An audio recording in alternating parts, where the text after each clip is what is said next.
over the next decade, 2 decades, it is expected that there will be $150 billion worth of oil and gas extracted off your coast. It's an extraordinary figure, but think of it in practical terms.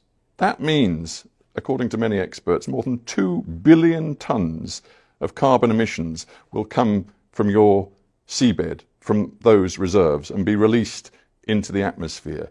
I don't know if you, as a head of state, went to the COP in Dubai. Let me stop you right there. Let me stop you right there.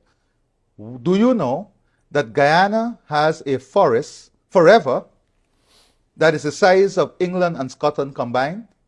A forest that stores 19.5 gigatons of carbon, a forest that we have kept alive, a forest that we have kept alive. Does that give you the right? Does that give you the right to release all of this carbon? Does that give you the right to lecture us on climate change? I am going to lecture you on climate change because we have kept this forest alive that stores 19.5 gigatons of carbon that you enjoy, that the world enjoy, that you don't pay us for, that you don't value, that you don't see a value in, that the people of Guyana has kept alive.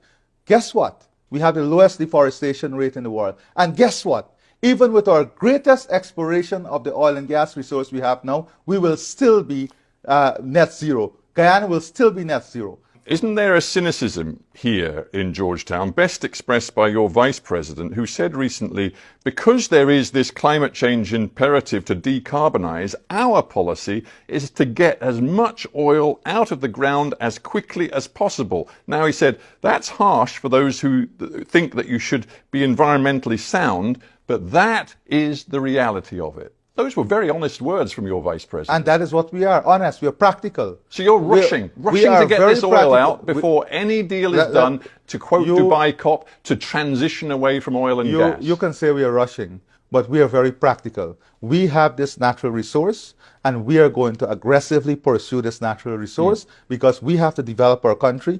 We are committed to the development of this region. We have to create the opportunity for our people because no one is bringing that for